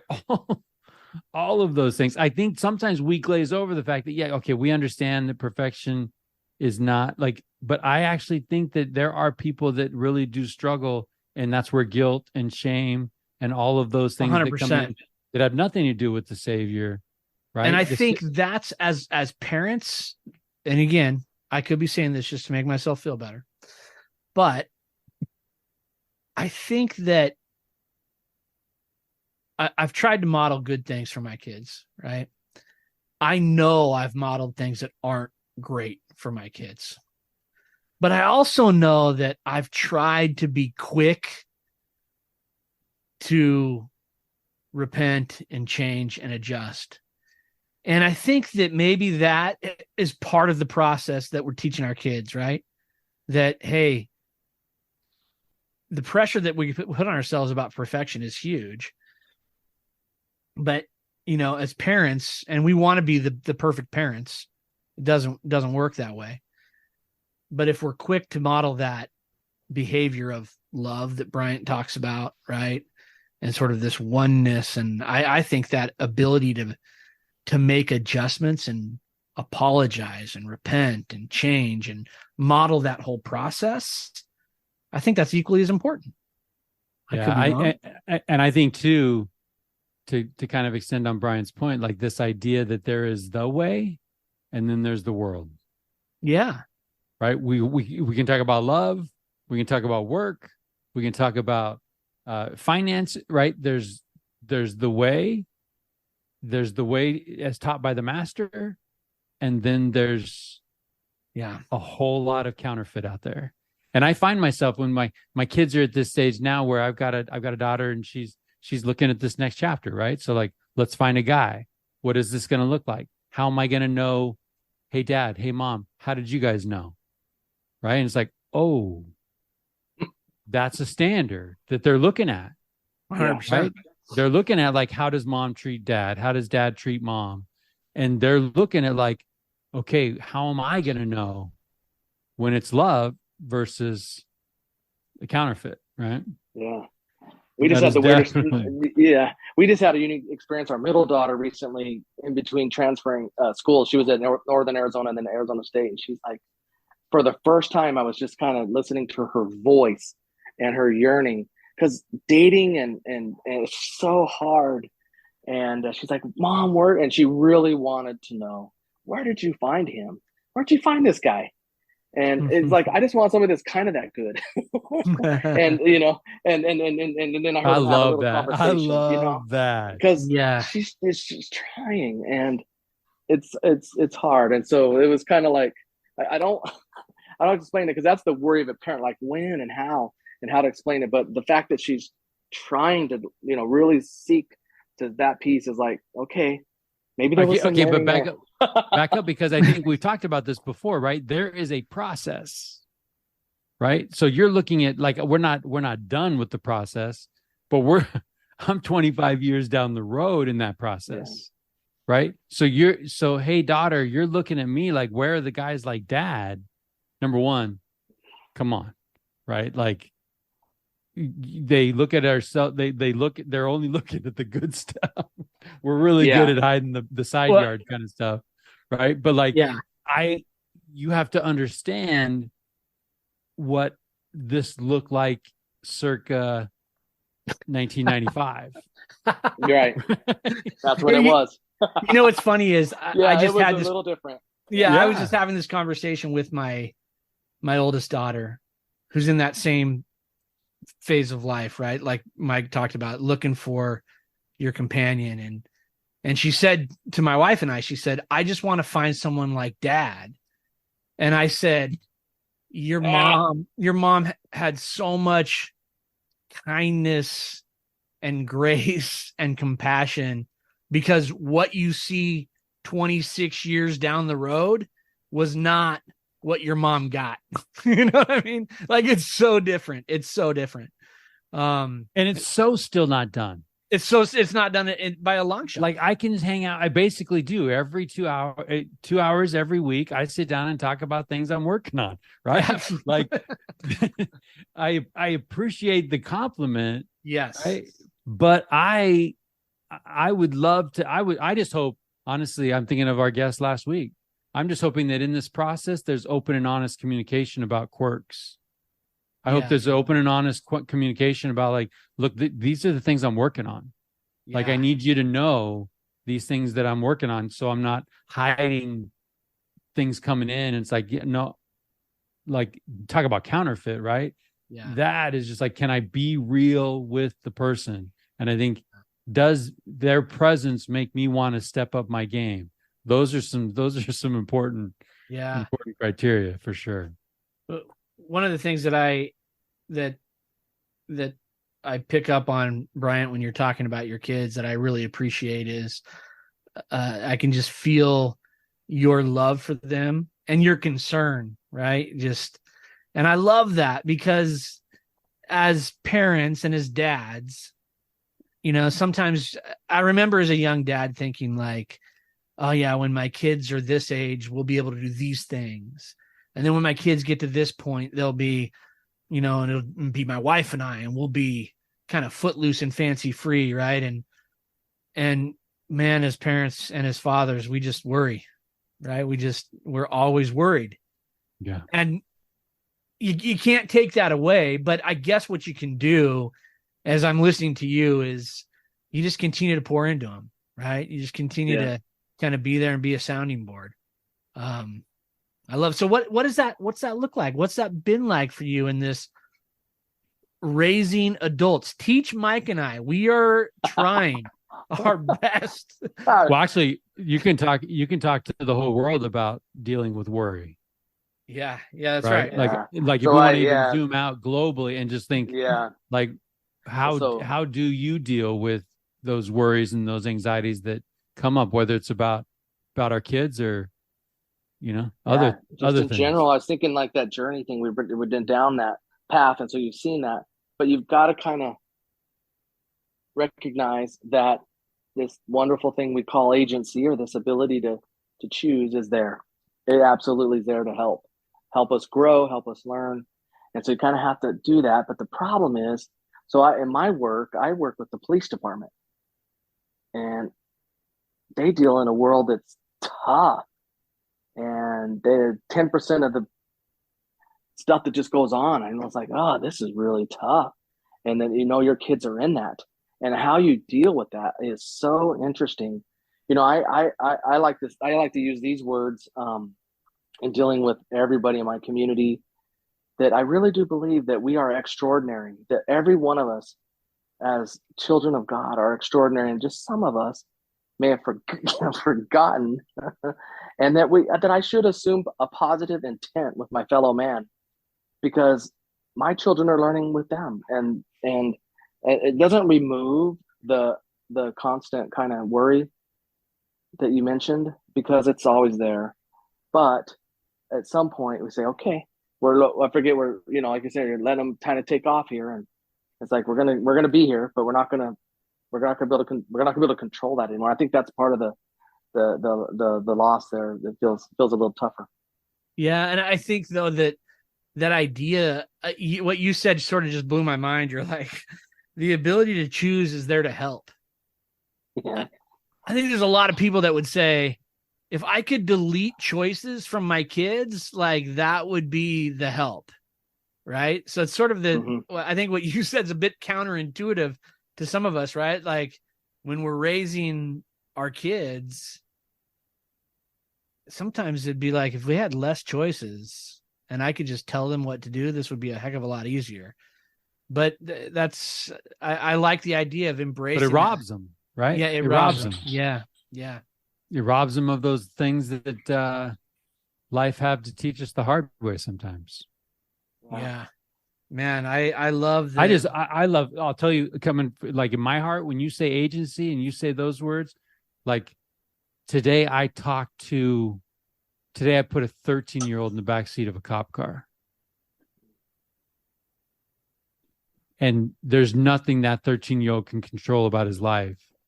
And there's nothing good that is happening that an outside observer would look and say, this kid's potential is limitless, right? That you look at this kid and say, this kid is a child of God, and this kid, but all of that is true. He's extraordinary. That's right. We are all extraordinary. And the second that he realizes that these things that are outside of his control are on the exterior of who he actually can become, if he just focuses on his ability to choose right here, right now. Right. And I think that that's all of us. And I admire the guests that we have on the podcast, because so many times we've been in these moments where a choice here, a choice there. I choose to go on a date with this person, and I love how I feel around this person, and I choose to, right? It's like we are surrounded by these opportunities that we have to make choices to live out who heaven needs us to become, or not. Yeah. Right. Yeah. But to Tyler Gould's point, this is something that I've learned from my friend. God provides multiple on-ramps, right? Like my son right now is geeking out about this idea of like, I have to go be my best because like their salvation is in my hand, right? As a missionary, it's like, okay, hold on. Yeah. Zoom out here a little bit, right? That's a lot of pressure. And you're not going to be your best. They're not going to be their best. And God loves his children, and there's going to be lots of opportunities, right? Yeah. So, but I mean, I think that agency, you really hit the nail on the head when you come down to it. We have the ability to choose. We have the ability to choose how we're going to view other people. We have the ability to choose how we're going to view the circumstances around us, and we can act and not be acted upon. And I think that gives us hope. Bryant, I love that word, hope. Yeah. That's awesome. What gives you hope these days? Yeah. Oh goodness, so much. I think there is still so much goodness in the world, and there are a bunch of great things that are around us that are going on, and we have this great surety in our lives that helps us know that life is much more than this, even this 25-year journey or 50-year journey. It's huge, and it gives me hope that that's okay.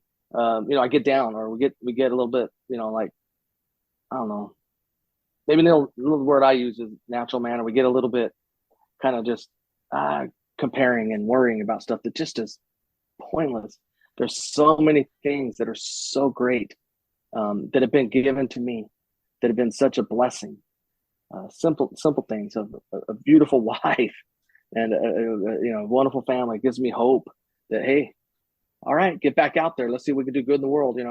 Can I help at this this group, or can I help build up I forget how we said it, Mike, the support, or a smile, or a love, or a, hey, I got you over here, friend, kind of a thing. I get a chance right now to serve with the youth in my ward. And it's kind of my second round or third round. I've been reloaded a few times. It's one thing I never thought I live in the same house. Just learn the lesson. Community. Learn the lesson, yeah. man. Learn the lesson, man. And here we go again. And I'm playing 007 last night in a neighborhood over here, and it's 100 degrees outside, still at 6:00. And I don't know if I'd want to do anything else. I know where my wife's at. I know where my kids are. I'm over here, with about 13, these great kids here in Apache Junction, and they don't care in the world. They're just having a little fun with some of us. And I'm thinking about those memories of great people I had that I look at that were mentors to me. So it gives me a ton of hope that we have those. We're still, able to have those memory and experiences and opportunities to help each other along the way. I have great men and women to help me as I look in the mirror in the morning and I look back and think, oh goodness, I hope I'm doing some of that. Brian, I love that, because I love the exercise of projecting, right? And fast forwarding a little bit and seeing those young men that are running around playing 007 in 100-degree weather in Apache Junction in 20 years, running around their neighborhood with another group of young men that are looking to them thinking, life at home is tough, or life outside my home is tough, but I got a guy like Bryant that seems to got it. It seems to have some things together, and I'm going to lean into that. I love that idea. It's just this perpetuating this goodness, man. I like the idea that there's just you saying there's so much goodness in the world is a message that, needs to be heard more often in the world that we live in, So, but how do you reset? So when that natural man mind, right? When those natural man glasses are so tempting to put on and see the glass half empty, how do you reset? Is it by spending time with young people, or like, how do you, because I can imagine, you talked about working with the police. I can imagine that, Apache Junction probably has its fair share of challenges in your work. Yeah. Oh, it very much so is. A very wise human being told me one time, you get to have a day, but you only get one. And I think what he was teaching me is like, okay, you can feel like you're.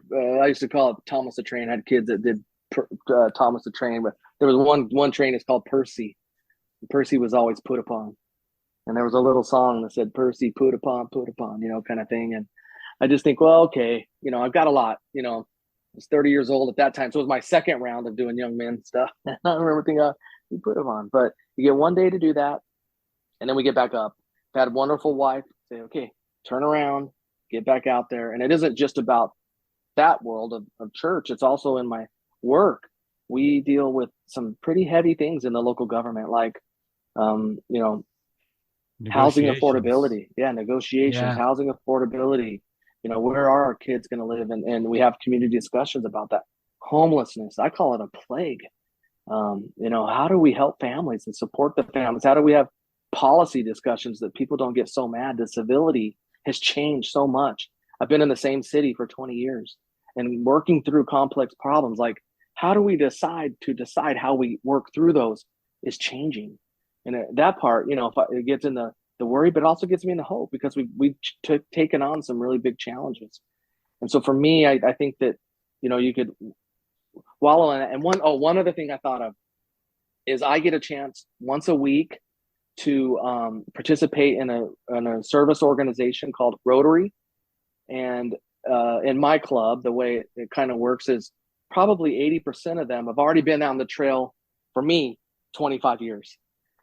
And they just love life. And for an hour a day, I sit there and just joke it up, or an hour a week. I'm sorry, not an hour a day, once a week, if I can get out there. But most weeks I get there, and they just have a different perspective, and they don't see me as the guy that has to figure out wastewater problems in the city or what's going on with the police. They see me as a guy that's coming to their club, and that, along with my Sunday, is a service opportunity, and it just changes perspective. And for me, that's kind of how I, re-energize in this time. Service above self, right? That's the one. Yeah, my dad had polio. My dad had polio. Yeah, and so he always pointed me kind of towards that one, and I said, I'll go do that. That'll be great. Yeah. Can you paint a picture for us? Can you share with us a memory of a moment in your life where you looked around at the people, at the place, at the setting, whatever that picture might be? You looked around and you felt truly rich. That's a great question. Yeah. So, could be at Dodger Stadium. That was a fun time. Hey, now, I like it. Yeah, I see the Dodger Stadium there. That was my time before the D-backs. But we just sit there and can kind of step back and relax. Here's a time. Chavez Ravine. Chavez Ravine. There's a park here in Apache Junction. It's called Prospector Park, and we're a small town. And I remember one of my good friends, he was the parks director, and he said every once in a while you need to put a hat on and just sit back. And there's a beautiful mountain to the east. It's called the Superstition Mountain. And this park kind of sets up perfectly where you can look at it, and then the sunset's behind, kind of going right to the mountain. It kind of has this purplish hues. And I'm sitting there with my wife, and there's nobody that kind of cares what's going on, except I'm sitting there and I'm looking at it, and we've got this green grass in the winter or one of the spring months, and I'm like, this is really as close as we could be as just together as a family. One of our kids was playing, another one was playing soccer or whatever, and the other two were out just playing. And I'm like, I want this to stop. I want to kind of bottle that up. And I just felt like I was, this is rich, I guess, in terms of like, what else can you want, in terms of other things like that. Like that's really kind of a neat thing to be, or a nice place to be. I love the moment.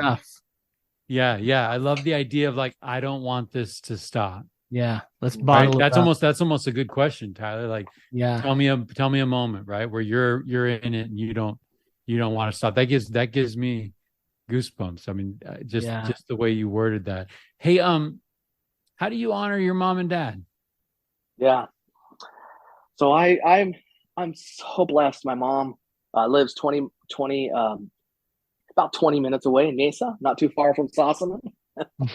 I just love to check in on her, go over there. I think that my dad, to honor him, would say, "Got that first, son. Make sure we're gonna get that. We're gonna take care of whatever there's the chance to support there." And then I honor him. As we go to work every day. I carry his last name. What's funny is my first name is my mother's maiden name. She's a Bryant. So like Kobe Bryant, I always have to say, because everybody calls me Brian. So I carry with me both names. And for me, it's like, you're going to carry on, and you're kind of being watched. And whether that was in family world or in the church world or in my community service world, my behavior, how I extend that love to others, like that's where I think, as they look back, say, okay, this is how you get that next thing going. I love that. Carrying both names. I love how that works out. Very cool. Yeah. Is there anyone else in your time here with us that you would like to honor? We actually personally believe the air just feels a little different when we start honoring people, and we it's one of our favorite things to do. So anybody else come to mind? I wish I don't know how to explain this one, but my maternal grandmother. So my dad's parents both died before I didn't really know them. I think I was 5 and 7. And then my other grandpa, so I didn't get a chance to have a grandpa. And my grandmother on my mom's side, Grandma Bryant, it just means the world to me. I mean, I don't know of a nicer, kinder, gentler soul than she was. And she was the greatest example. She graduated from the University of Arizona about the time my grandpa died when it was early. And I learned like what that must have been like as a woman in their, I don't know when it was, 70s, 60s, to go back to school and to be able to sustain herself and her family. And looking back now, I'm much older, but like, and then at the same time, she's our matriarch. And I'm like, I want to do all that I can to make her proud. That would be probably my next after my parents, to be honest. That'd be awesome. I love that. Yeah. It's Bryant, this has been a ton of fun, man. What I love about the opportunity that we have to spend a couple hours together is that, we kind of come in with the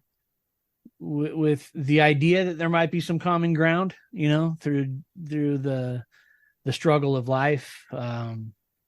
But we get to spend some time and pour into each other. And I feel like I know you, and I'm grateful for that. I'm grateful for that feeling that I feel like I know you, because it's a weird feeling, right? It is a weird feeling. It's hard to explain. I tell people all the time, like they said, how well do you know that person? I said, well, really well, but I've never met him. Yeah. But I just appreciate what you've shared tonight. There's been a lot of good things that have made me take pause, and I'm grateful for that. So thank you for being willing to sacrifice some time with Mike and I tonight.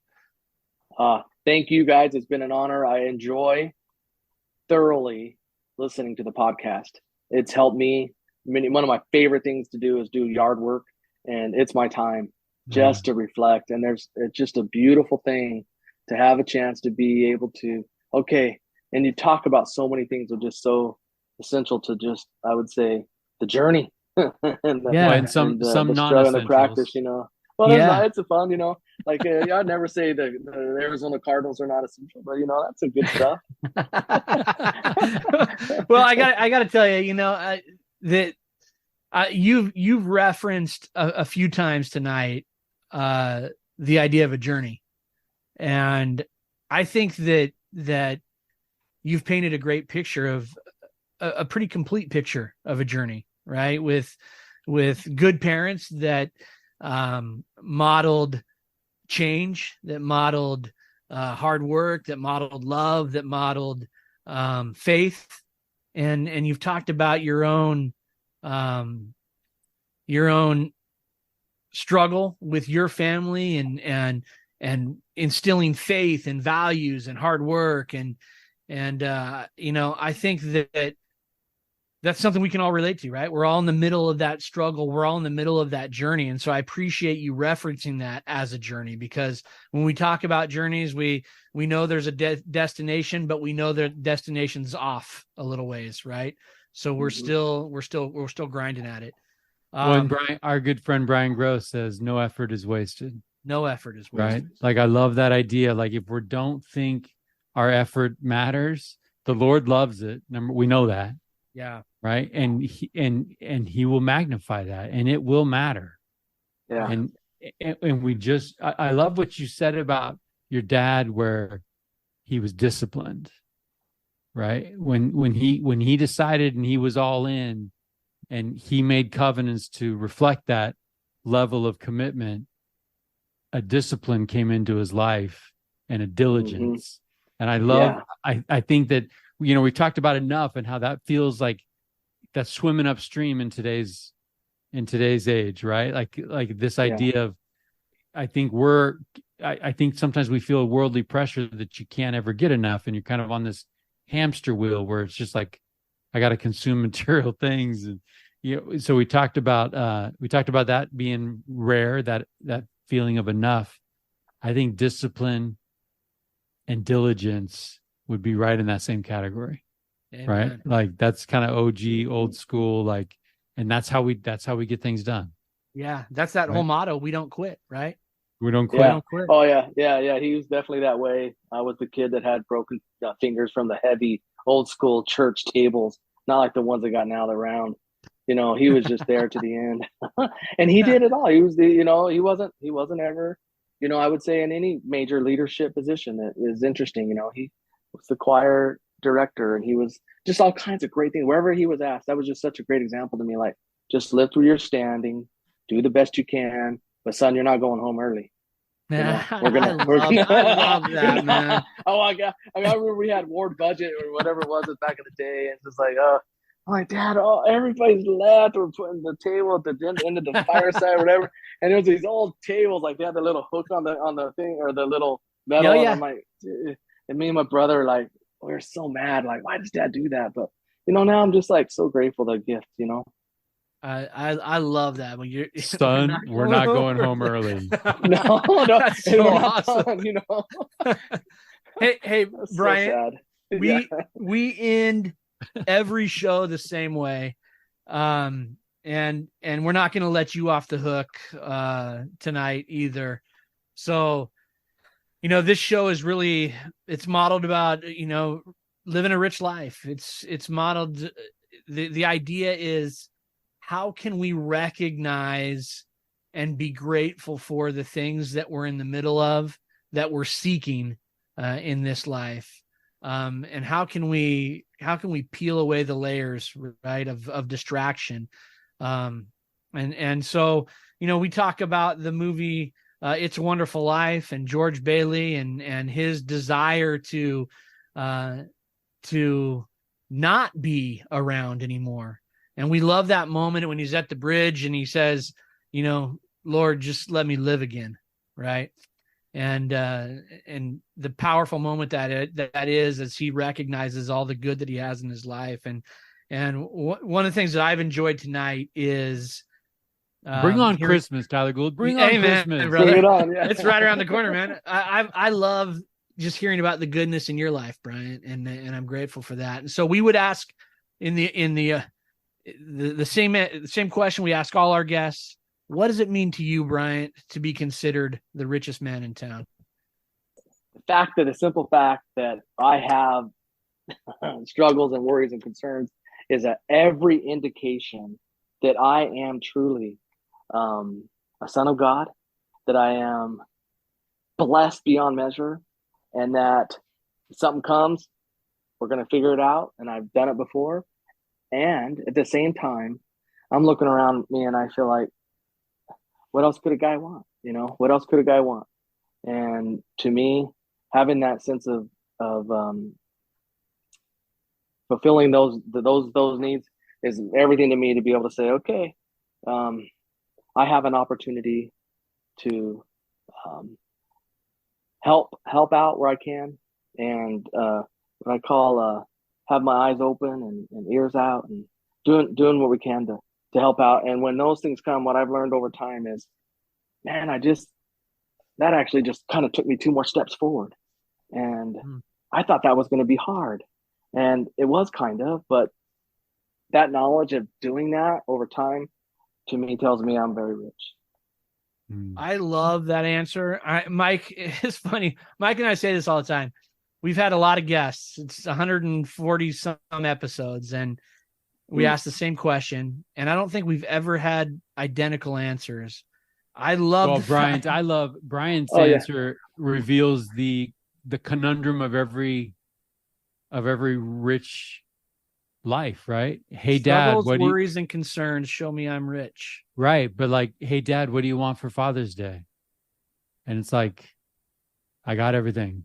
Yeah, that's I it. love that, right? I love it. I love that. I mean, tough question, yeah. Yeah, I've got. What else could a guy want? That's it. Yeah, love it.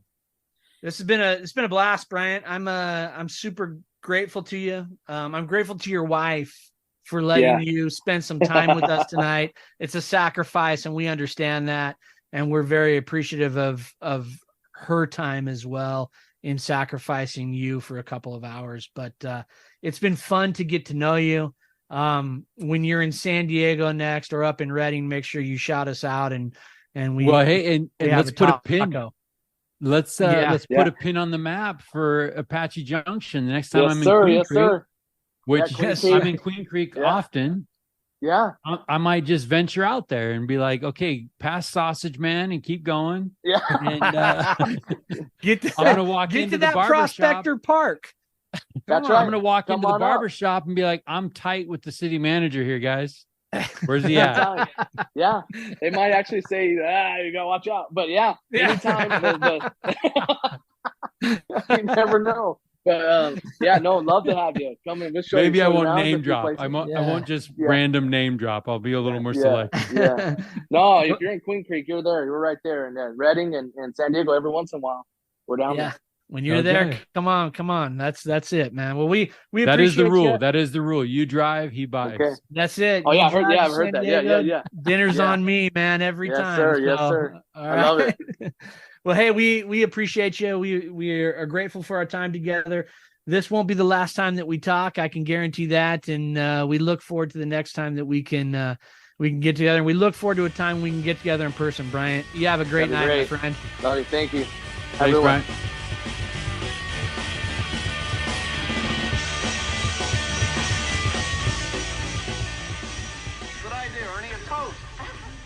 To my big brother George, the richest man in town.